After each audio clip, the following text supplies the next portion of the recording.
மனோஜுக்கும் என் மேல லவ் இருக்குன்னு எனக்கு தெரியும். அப்படி இருந்தா எதுக்கு குழந்தைய கலைக்க சொல்றாரு? அவர் ஆன்ட்டிக்கு பயப்படுறாரு மீனா. அவருக்கு உங்க மேல லவ் இருக்கோ இல்லையோ, ஆனா கேர் கொஞ்சம் கூட இல்ல. உங்க மேல ஒரு எம்பத்தி கூட இல்ல. அவரோட குழந்தை மேல கூட அவருக்கு அஃபெக்ஷனே இல்லையே. அப்புறம் ஏன் நீங்க இன்னும் மனோஜ் கூட இருக்கணும்னு நினைக்கிறீங்க? எனக்கு தெரியல ஸ்ருதி. அவர் என்னை இவ்ளோ கஷ்டப்படுத்தினதுக்கு அப்புறமும், என் குழந்தைய கலைக்க சொன்னதுக்கு அப்புறமும் கூட இந்த செகண்ட் வரைக்கும் எனக்கு மனோஜ் மேல லவ் இருக்கு. அது ஏன்னு எனக்கும் புரியல. லவ் இஸ் பிளைண்ட்னு சொல்லுவாங்கல்ல, அது இதுதான். இருக்கலாம், ஆனா மனோஜ் என்னால மறக்க முடியல. இப்பவும் அவர் கூட வாழணும் தான் நினைக்கிறேன். நீ மட்டும் நினைச்சா போதுமா? உன் புருஷனும் அதை நினைக்க போறதில்ல, அத்தையும் அதுக்கு விட போறதில்ல. பேசாம நீங்க மனோஜ டிவோர்ஸ் பண்ணிட்டு உங்க லைஃப நீங்க பாத்துக்கிறது தான் உங்களுக்கு நல்லது. நீ உன் புருஷன் கூட சேரக்கூடாதுன்னு நாங்க நினைக்கல. ஆனா அவர் உன்னை ஏத்துக்கிறதுக்கே தயாரா இல்லையே. எவ்வளவு நாள் தான் நீ போராடுவ? வயித்துல குழந்தை வேற வச்சிருக்க. இப்பவே சூழ்நிலைக்கு ஏத்த மாதிரி நீ மாறிட்டா உனக்கும் நல்லது, உன் குழந்தைக்கும் நல்லது. பின்னாடி நீ யோசிச்சு எந்த யூஸும் இருக்காது. அதுக்கு எப்போ ஒரு முடிவு வரும்னு தெரியல. ஆனா மனோஜ் மனசு மாறும்னு நம்புறேன். உன்ன மாதிரி பொண்ணுங்களால தான் ரெட் பிளாகா இருக்கிற பசங்க ஜாலியா சுத்திட்டு இருக்காங்க. மீனா, இவளுக்கு நீங்க என்ன சொன்னாலும் புரியாது. ரோஹிணி, உன் முடிவை நீ சீக்கிரம் எடுக்கிறது தான் நல்லது. ஆனா நாங்க எப்பவும் உங்க குழந்தைக்கு சப்போர்ட்டா தான் இருப்போம். நான் முத்த வேன் நம்ம ஏரியாக்குள்ள வருது. என்னடா செல்வம் வேன்ல வந்திருக்க? டேய் முத்து, ஸ்கூல் வேன் வாங்கணும்னு சொன்னேன்ல, இந்த வண்டி விலைக்கு வந்திருக்கு. எப்படி இருக்கு பாரு. பரவாயில்ல, அவ்வளவு சீக்கிரம் பாத்துட்ட. டேய் உள்ளே ஏறி ஓட்டி பாருடா. வாங்கண்ணே. போய் உள்ள எல்லாம் நல்லா பாரு. டேய் நல்லா இருக்குடா, வாடா வாடா. நல்லா தான்டா இருக்கு. டேய் நல்ல கண்டிஷன்ல தான்டா இருக்கு. என்ன அவ்வளவு சொல்றாங்க? 7 சொல்றாங்கடா. பேசி எடுத்து ஒரு 6 லட்சம் ரூபாய் கொண்டு வரலாம்டா. அதுக்கு மேல குறைப்பாங்களா என்னன்னு தெரியலடா. 1 லட்சம் குறைப்பாங்களா? அப்படி இல்லனாலும் ஒரு 50,000 வரைக்கும் குறைக்க சான்ஸ் இருக்குடா. நாம பேசி கொண்டு வந்துடலாம். ஓனருக்கு இப்ப பணம் தேவையா இருக்கு, கண்டிப்பா கொடுத்துருவாங்க. வண்டி நல்லா தான் இருக்கு. என்ன முத்து, வண்டி வாங்க போறியா என்ன? ஆம்பா, ஸ்கூலுக்கு வேன் சர்வீஸ் ஒன்று ஆரம்பிக்கலான்னு இருக்கு. அன்னைக்கு நம்ம பாண்டியோட பையன் ஆட்டோல போய் ஆக்சிடென்ட் ஆயிடுச்சுல. ஆமா, கேள்விப்பட்டேன். அதான் ஆட்டோல எல்லாம் நிறைய பசங்க ஏத்திட்டு போறாங்க போல. பாண்டி சொல்லி ரொம்ப வருத்தப்பட்டான். ஆ, அவன் ஹாஸ்பிட்டல் செலவு கூட முத்து தான் 10,000 ரூபாய் கொடுத்து ஹெல்ப் பண்ணே. செஞ்ச உதவி ஏன்டா சொல்லி கட்டிட்டு இருக்கிற? நான் மட்டும் என்ன சும்மாவா கொடுத்தேன்? கடன் தானே, காசு வரும்போது அவன் கொடுக்க போறான். ஸ்கூல் வேண ஆரம்பிக்கிறது நல்ல விஷயம் தான்ப்பா. ஆனா ஸ்கூல் பசங்களை கட்டி மேய்க்கிறது பெரிய விஷயமாச்சேப்பா. ஸ்கூல் பசங்கன்னா அப்படிதான் இருப்பாங்க. நம்மளும் சின்ன வயசுல அப்படிதானே இருந்தோம். அதெல்லாம் ஒன்றும் பிரச்சனை இல்லை, பாத்துக்கலாம் விடு. திடீர்னு எப்படி உனக்கு இந்த ஐடியா வந்துச்சு? ஐடியாலாம் முன்னாடியே யோசிச்சுட்டு தான் இருந்தேன். அன்னைக்கு பாண்டி பையன் அவன் விஷயத்த சொன்னதுலேருந்து வாங்கி அவனு ஸ்ட்ராங்கா முடிவு பண்ணிட்டேன். காசு கொடுக்க முடியாம தானே பாண்டி இப்படி நிறைய பசங்க போற ஆட்டோல அவன் பையனை அனுப்பியிருக்கிறான். இதே நம்ம ஆரம்பிச்சிடும், ஏன் அதிகமா காசு வாங்காம குறைஞ்ச ஃபீஸ் மட்டும் வாங்கி வண்டி அனுப்பி வைக்கலாம்ல? அப்படியா? ஆமாப்பா, பணக்கார வீட்டு பசங்க சொந்த கார்ல போக போறாங்க. சாதாரண வீட்டு பசங்க தான் ஸ்கூல் வேன் எல்லாம் போறாங்க. ரொம்பவும் வசதி இல்லாத வீட்டு பசங்களாம் நடந்தானே போறாங்க. நம்ம விலையை கொஞ்சம் குறைச்சு கொடுத்தோம்னா நடந்து போற பசங்களாம் நம்ம வேன்ல வருவாங்கல்ல. ஏம்பா, காசை குறைச்சா நமக்கு நஷ்டம் வராதா? நஷ்டம்லாம் வராதுடா, பெருசா லாபமும் வராது. டேய் குறைஞ்ச லாபம் வந்தாலும் போதும்டா. ஸ்கூல் சவாரி ஓட்டுற மாதிரி ஆச்சு, படிக்கிற பசங்களுக்கு நம்மளால முடிஞ்ச உதவியை செஞ்ச மாதிரி ஆச்சுல்ல. பரவாயில்லப்பா, நீ முன்னேறப்ப உன்னை பத்தி மட்டும் யோசிக்காம அடுத்தவங்களை பத்தி யோசிக்கிறிய. நான் ஒன்றும் பெரிய சேவைலாம் பண்ணல. ஃப்ரீ பஸ்லாம் நம்மளால விட முடியாது. இது நம்ம தொழில். இது ஏதோ என்னால முடிஞ்ச அளவுக்கு குறைஞ்ச விலையில பண்ணலான்னு இருக்கேன். நல்ல விஷயம் தான்ப்பா. செல்வம் சொல்றேன், வண்டி வெளியெல்லாம் ஓகே தான், உள்ள எதுவும் பிரச்சனை இருக்காதுல்ல? டேய் அதெல்லாம் ஒண்ணு இல்லப்பா. நீ தான் வண்டி ஓட்டி பாத்தியா? நீலகண்டன் சொல்லுங்க. வண்டி பக்கா கண்டிஷனா இருக்குப்பா. இப்பதான் ஃபுல் சர்வீஸ்க்கு விட்டோம். அப்படியா? சரி அப்போ ஓகேண்ணே. செல்வம், இருந்தாலும் நம்ம கரெக்டா பார்த்து வாங்கணும். நீ வண்டியை நம்ம மெக்கானிக் ஷெட்டு கொண்டு போய் ஒரு தடவை செக் பண்ணி பார்த்துட்டு வா. சர்வீஸ் பண்ண வண்டி தானப்பா, அதே ஏன் காட்டணும்? டேய் இருந்தாலும் நம்ம செக் பண்ணும்டா. ரெண்டாவது ஸ்கூல் பசங்களை கொண்டு போற வண்டி, சின்ன பிரச்சனை கூட வந்துடக்கூடாது. சரி. சரிடா, நான் செக் பண்ணிக்கிறேன். இப்ப அதை விட முக்கியமான ஒரு விஷயம் இருக்கு. இந்த வண்டிக்கு பணம் எப்படி ரெடி பண்ண போறேன்? ஓனர் வேற மொத்த காசும் வேணுங்கிறாரு. பணத்துக்கு நான் ஏற்பாடு பண்றேன்டா. எப்படி? அதான் ஆல்ரெடி நிறைய டியூ கட்டிட்டு இருக்கேடா. டேய் அதெல்லாம் ஓரளவுக்கு நெறி கட்டியாச்சுடா. முதல்ல இதை வாங்குவோம், அப்புறமா கொஞ்ச நாள் கழிச்சு இன்னும் கொஞ்சம் ஸ்கூல் வேன் சேர்த்து வாங்கிக்கலாம். சரிண்ணே, நீங்க கிளம்புங்க, நான் ஓனர்ட்ட பேசி. சரிப்பா, வரம்பா. முத்து, என்னடா அடுத்த கட்டத்துக்கு போயிட்ட? டேய் ஒரு வேலை முடிஞ்சிருச்சுன்னா நம்ம அப்படியே உட்காந்துட கூடாதுடா. எதிர்காலத்தை பத்தி நம்ம யோசிச்சுட்டே இருக்கணும். நம்ம நடத்த போற டிராவல்ஸ் கம்பெனி பெருசா ப்ராப்பரா நடத்தணும்டா. கார்த்தி, நம்ம ஏரியால மொத்தம் எத்தனை ஸ்கூல் இருக்கு? பணக்கார ஸ்கூல் சொல்ல, சாதாரண வீட்டு பசங்க படிக்கிற ஸ்கூல் எத்தனை இருக்கும்? நீ கேக்குற மாதிரி இந்த ஏரியாவில் ஒரு 4-5 ஸ்கூல் தானப்பா இருக்கும்.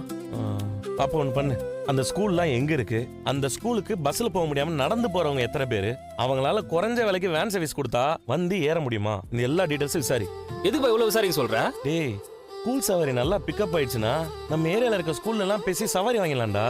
நியாயமான காசை வாங்குவோம். கண்டிப்பா நம்ம வேன்ல நிறைய பசங்களை பேரண்ட்ஸ் எல்லாம் நம்பி அனுப்பிடுவாங்கடா. நல்லா பிசினஸ் பண்ண மாதிரியே இருக்கும், நம்மளால முடிஞ்ச உதவியா மத்தவங்களுக்கு பண்ண மாதிரி இருக்கும்ல. நீ ஒரு பெரிய பிளானோட இருக்குங்கிறது மட்டும் தெரியுது. பண்ணிடலாம்டா, எல்லாம் நல்லபடியா நடக்கும். என்ன பப்ரப்பா மனோஜ், ரொம்ப நேரம் அமைதியா இருக்கீங்க. எப்பயும் கலகலப்பா இருப்பீங்களே. இப்ப கலகலத்து போய் உட்காந்துருக்க. என்னாச்சு ப்ரோ? வீட்டில் அம்மாவுக்கு என் மேலே டவுட் வந்துருச்சு. அடிக்கடி இப்போல்லாம் கேள்வி கேட்குறாங்க. அவங்க பாட்டுக்கு ஒரு பக்கம் பொண்ணு வர பார்த்துக்கிட்டு இருக்காங்க. ரோகிணி கிட்ட இருந்து எனக்கு டிவோர்ஸும் வந்த பாடு இல்லை. இதில் நான் வேற இன்னொரு கல்யாணம் பண்ணிக்கிட்டேன். அம்மாவை எப்படி சமாளிக்கிறதுன்னு தெரியல, கனகாவையும் அவள் அம்மாவையும் எப்படி சமாளிக்கிறதுன்னு தெரியல. இதெல்லாம் தேவையாடா? 2 பொண்டாட்டி உனக்கு தேவையாடா? தேவையா? ஒன்று சமாளிக்க முடியாத இந்த காலத்தில் 2 தேவையா? பப்ரப்பா மனோஜ், அந்த கைய கீழே இறக்குங்க. இந்த காலத்துல கோடீஸ்வரன் ஆகுறதெல்லாம் சாதாரண விஷயம் இல்ல. ஓடி ஓடி உழைச்சாலும் ஆக முடியாது. என்னதான் பிசினஸ் பண்ணாலும் ரொட்டேஷன் மாச செலவுக்கே கரெக்டா இருக்கும். கையில எதுவுமே நிக்காது. ஆனா இது எதுவுமே இல்லாம கோடீஸ்வரன். நீங்க சும்மாவா ஆக முடியும்? உங்களுக்கு அதிர்ஷ்டம் இருக்குன்னு உங்க ஜாதகத்தை பார்த்து சொன்னேன். அது நடந்துச்சா இல்லையா? ஓடி ஓடி உழைக்கிறவனுக்கே ஒரு பொண்டாட்டி கூட கிடைக்காம இருக்கிற இந்த காலத்துல இப்படி ஒரு லக் அடிச்சிருக்கே, அதை யோசிச்சு பாருங்க. இத நான் சொல்லல, உங்க ரேகை தான் சொல்லுது. இப்படி ரேகை சொல்லுது, கட்டம் சொல்றதுன்னு சொல்லி தான் என்னை இப்படி கொண்டு போய் மாட்டி விட்டீங்க. ஏன் இப்படி புலம்புற? எனக்கெல்லாம் இப்படி ஒரு சான்ஸ் கிடைச்சிருந்தா எப்படியாவது என் பொண்டாட்டியை டைவர்ஸ் பண்ணிட்டு இன்னொரு கல்யாணம் பண்ணிருப்பேன். கேட்டீங்களா பப்ரப்பா மனோஜ்? இதுதான் உலகம். மிகப்பெரிய சொத்துங்கள்லாம் உங்களை தேடி வருது. முதல்ல சொத்தெல்லாம் உங்க பேருக்கு மாறட்டும். அது வரைக்கும் கொஞ்சம் பொறுமையா இருங்க. அப்புறம் முடிவு பண்ணிக்கலாம். அப்புறம் என்னத்த முடிவு பண்றது? யார் கூட வாழ்றதுன்னு அப்புறம் முடிவு பண்ணிக்கோங்க. எப்படி பண்ண முடியும்? நான் தாலி கட்டின 2 பொண்டாட்டில யாரை நான் கழட்டி விடுறது? உங்களுக்கு யார பிடிக்கலையோ அவங்கள கழட்டி விடுங்க.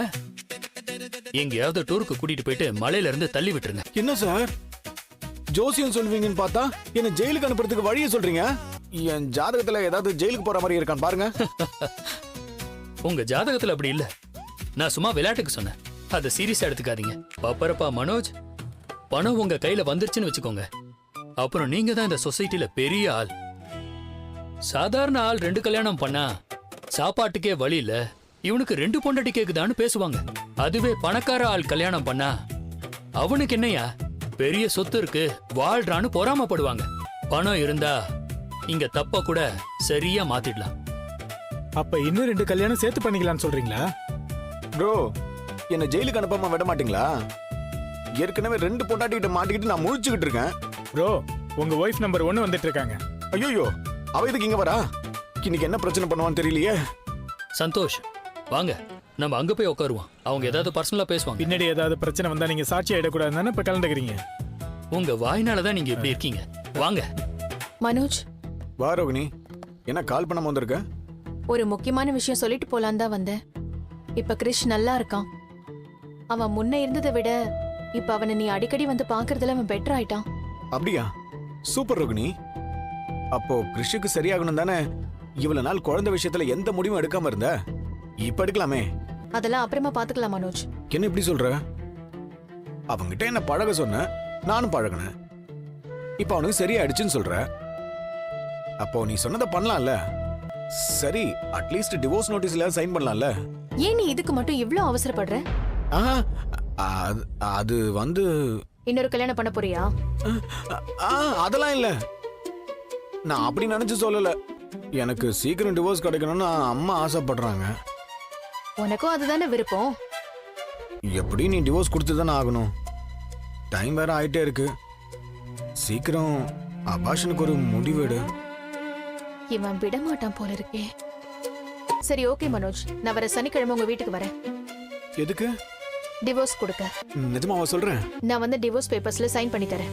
சூப்பர் ரோகிணி, டிவோர்ஸ் பண்றதுன்னு முடிவு பண்ணிட்டல்ல? ஆமா மனோஜ், நீயும் ரொம்ப நாளா கேட்டுக்கிட்டு இருக்க. உன் ஆசையாவது நிறைவேறட்டும். அன்னைக்கு உங்க லாயரை வர சொல்லிடு, ஆண்டி கிட்டையும் சொல்லிடு. ரொம்ப சந்தோஷம் ரோகிணி. அன்னைக்காவது கரெக்டா வந்து சைன் பண்ணி கொடுத்துடு. நம்ம பெரியறது தான் கரெக்ட். உன் லைஃபை நீ பாத்துக்கலாம். அப்புறம் இந்த குழந்தை விஷயம். நீ டிவோர்ஸ் கேட்ட, நான் சைன் பண்ணி தரேன்னு சொல்லிட்டேன். அவ்வளவுதான். அதுக்கான ஏற்பாடு பண்ணு. நான் வரேன். கைய கொடுங்க பப்ரப்பா மனோஜ். இத்தனை நாளா டைவர்ஸ் பேப்பர்ல சைன் பண்ண மாட்டேன்னு சொல்லிக்கிட்டு இருந்த ரோகிணி இப்ப தேடி வந்து சைன் பண்றேன்னு சொல்றாங்க. ஆமா சார், இதை நான் கொஞ்சம் கூட எதிர்பார்க்கவே இல்ல. இதுக்கு தான் என் ஜாதக கணிப்பை சந்தேகப்படாதீங்க, நம்புங்கன்னு சொல்றேன். கனகாவோட சொத்தெல்லாம் உங்களுக்கு வரப்போகுது. இனிமே உங்களுக்கு ஏறு முகம்தான். இனி பல ஷோரூமை இந்த மாதிரி ஓபன் பண்ணலாம் நீங்க. ஆமாம் ப்ரோ, இந்த மாதிரி பல பிரான்ச்சஸ் ஓபன் பண்ணலாம். ஆனா அது யாருக்கும் தப்பா தெரியாது. ஆனா ஒண்ணுக்கு 2 பொண்டாட்டி வச்சுக்கிட்டா அது மட்டும் எல்லாருக்கும் தப்பா தெரியுது. சக்திவேல் சார், இந்த சந்தோஷோட ஜாதகத்தை பார்த்து இங்க இருந்து வெளியில அனுப்புறதுக்கு ஏதாவது வழி இருக்கான்னு சொல்லுங்க. இல்ல ப்ரோ, நான் எதுவும் பேச மாட்டேன். நான் தெரியாம சொல்லிட்டேன். இனி சொல்லவே மாட்டேன். இனிமே உன் பிரச்சனை எல்லாம் முடிஞ்சு நீ தொட்டதெல்லாம் சக்சஸ் ஆகும். மாத்திரை போட்டுக்குங்கம்மா. ஒரு நாளைக்கு எத்தனை மாத்திரை தான் கொடுப்ப? இது சாப்பிட்டதுக்கு அப்புறம் போட வேண்டிய மாத்திரமா. நான் நல்லா தானப்பா இருக்கேன். டாக்டரு உங்களுக்கு பிரஷர் அதிகமா இருக்குதுன்னு சொன்னாங்கம்மா, போட்டுக்குங்கம்மா.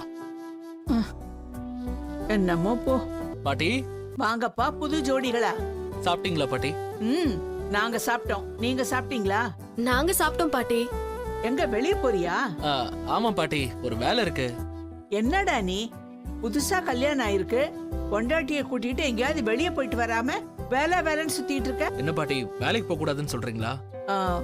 வேலை ஒரு பக்கம் இருக்கட்டும், இந்த கல்யாணமான புதுசுல எங்கேயாவது வெளிய போயிட்டு வருவாங்கல்ல? ஹனிமூன் போக சொல்றீங்களா பாட்டி? அதான் அதான் அதான், புத்திசாலி பொண்ணு நீ. 2 ஜோடியும் எங்கேயாவது போயிட்டு வாங்க. இவங்க என்ன புதுசு புதுசா பண்ணிட்டு இருக்காங்க? நல்ல வேலை, இன்னும் கொஞ்ச வருஷத்துக்கு முன்னாடி மறந்துருந்தாங்கன்னா நம்மள ஹனிமூன் போக சொல்லிருப்பாங்க. உனக்கு போகணும்னா சொல்லு, போயிட்டு வருவோம். சும்மா இருங்க. என்ன விஜயா? அத்தை, இதெல்லாம் இப்ப தேவையா? வீட்லயே 1008 வேலை இருக்கு. மீனா, நீ போய் ஜூஸ் கொண்டு வாப்போ. ஏய் மீனா, இரு. நீ என்ன அந்த பொண்ணை அதிகாரம் பண்ணிட்டு இருக்க? அவகிட்ட வேலை வாங்க கூடாதுன்னு உன்கிட்ட சொல்லிருக்கேன்ல. இவளுக்கு அடுத்தவங்க கிட்ட வேலை வாங்கிய பழக்கமா போச்சு. அதான். பாட்டி எங்கடா போன? ஒரு சின்ன வேலையா போயிருந்தேன் பாட்டி. என்னடா யார கேட்டாலும் வேலை வேலைன்னு சொல்லிட்டு இருக்கீங்க? எனக்கெல்லாம் ஊர்ல வேலை இல்லையா? தோட்டம் துறவெல்லாம் அப்படியே கிடக்கு. ஏதோ என் புள்ள அண்ணாமலை சொன்னான்னு தான் நான் இன்னும் இங்க இருக்கேன். பாட்டி, நீ அங்க தனியா இருக்கிறதுக்கு எங்க எல்லாரும் கூட கொஞ்ச நாள் இங்க இருக்கலாம்ல. வீட்டுல சந்தோஷமான விஷயம் எல்லாம் நடக்கும்போது நீயும் கூட இருக்கணும்ல பாட்டி. அதான் கல்யாணம் எல்லாம் முடிஞ்சிருச்சு இல்ல? அது இல்ல பாட்டி, இன்னொரு நல்ல விஷயம் இருக்கு. நான் புதுசா ஆபீஸ் ஒன்னு பாத்துருக்கேன், திறக்கலான்னு இருக்கேன். உனக்கு ஆபீஸ் தேவைதான். சூப்பர். டேய் கங்க்ராட்ஸ்டா. தேங்க்ஸ்டா. ஏண்டா, நீ கார் ஓட்டுறவன், உனக்கு வேலையே காருக்குள்ளதான். நீ ஆபீஸ் போட்டு என்ன செய்ய போற? ஏண்டி, டிரைவரா இருந்தா ஆபீஸ் வச்ச கூடாதா? இன்னும் என் பேரனை மட்டும் தட்டுறத நீ விடவே இல்லையா? விஜயா, அவன் 6-7 காரை வச்சு டிராவல்ஸ் நடத்திட்டு இருக்கான். அவனுக்கு ஆபீஸ் எல்லாம் தேவைப்படாதா? 1-2 கார் வச்சிருக்கிறவங்களுக்கே ஆபீஸ் தேவைப்படுது. முத்து தான் நிறைய வச்சிருக்கானே, அவனுக்கு ஆபீஸ் தாராளமா யூஸ் ஆகும். அத்தை, அவர் தொழில்ல முன்னேறிட்டு இருக்காரு, அதை பார்த்து சந்தோஷப்பட வேண்டியதுதானே? கேட்டுக்கிட்டியா? நேத்து வந்த பொண்ணு புருஷனுக்கு ஆதரவா பேசுற. ஏன் உன் பிள்ளைய நீயே குறைச்சி பேசுற? எப்பவுமே பாரபட்சம் பாக்குறதே உனக்கு வேலையா போச்சு. முத்துக்கிட்ட நானே ஆபீஸ் போட சொல்லலான்னு தான் இருந்தேன். வெளியூர் சவாரி எல்லாம் எடுக்கிறான். அவனை பார்க்க 4 பேர் வந்தா அதுக்கு ஒரு ஆபீஸ் தேவைதானே? ஆபீஸ் இருந்தா தான் 4 பேர் புக் பண்ண வருவாங்க. பா, நான் இப்ப என்ன சொல்லலான்றதுன்னா அதை நீ கரெக்டா சொல்லிட்டப்பா. அது மட்டும் இல்ல, ஸ்கூல் வேன்லாம் பார்த்துட்டு இருக்கிறேன், அந்த ஆர்டர் அப்படியே எடுக்கலான்னு இருக்கேன். அப்படியாங்க? ஆமா மீனா, கொஞ்ச நாளாவே யோசிச்சுட்டு தான் இருந்தேன். ஸ்கூலுக்கு போற சவாரி எல்லாம் விசாரிக்க சொன்னேன். அதுக்காக தனியா ஒரு வேன் எல்லாம் பேசி வச்சிருக்கேன். நம்ம ஏரியாலையும் ஸ்கூல் வண்டிக்கெல்லாம் நல்ல டிமாண்ட் இருக்கு. அப்புறம் மற்றவங்க வாங்குற பணத்தை விட கொஞ்சம் கம்மியாக வாங்கலாம்னு முடிவு பண்ணியிருக்கிறேன். அதானப்பா முடியாத பசங்களுக்கெல்லாம் கொஞ்சம் உதவியா இருக்கும்லப்பா. அது நல்லதானே? ஏன் ஓசியில ஓட்ட வேண்டியதானே? இப்படி காசை குறைச்சி வாங்கினா எப்படிடா முன்னேற முடியும்? ஏன் முடியாது? எல்லாத்துக்கும் அதை பண்ணலையே. படிக்கிற பசங்களுக்கு உதவி செய்யறான், புண்ணியம் தான் சேரும். நல்லதை நினைக்கிறவங்களுக்கு நல்லதுதான் நடக்கும். அதுக்கு தான்ப்பா இதெல்லாம் பண்றதுக்கு முன்னாடி ஒரு ஆபீஸ் போடலான்னு இருக்கேன். நீ எடுத்த முடிவு சரியா? ஆபீஸ் போட போறியா நீயா? ஏண்டா, அவன் ஆபீஸ் போட்டா என்ன? புக்கிங் ஆள் வருவாங்கல்ல. டேய், இப்பதான் எல்லாமே ஆன்லைன்லயே பண்றாங்களே, போன்லயே புக் பண்றாங்க. இப்ப எதுக்கு தண்டத்துக்கு ஒரு ஆபீஸ்? ஓ, சும்மா பந்தா காட்டுறியா? மனோஜ், ஆன்லைன்லயே எல்லாரும் ஹோம் அப்ளையன்சஸ் வாங்குறாங்க, அப்புறம் நீங்க ஏன் ஷோரூம் வச்சிருக்கீங்க? அப்படி கேளு பழகுறல, நீ கேட்ட கேள்வியிலேயே அவன் மூஞ்சி இருண்டு போச்சு பாரு. ஏய் மனோஜ், நீயும் அம்மா மாதிரியே பேசிட்டு இருக்காங்க. எது அனாவசியமா பண்ண மாட்டான். முத்து, உன் தொழில்ல புதுசா ஒண்ணு பண்ற, நல்ல விஷயம்தான். எல்லாம் உன் பொண்டாட்டி வந்த நேரம் தான் நினைக்கிறேன். எல்லாம் அவ அதிர்ஷ்டண்டா. இந்தாங்க, என்ன இது? வாங்கி பாருங்களேன். என் மாப்பிள்ளைக்கும் ரேகாவுக்கும் கல்யாண ரிசப்ஷன் வச்சிருக்கேன்.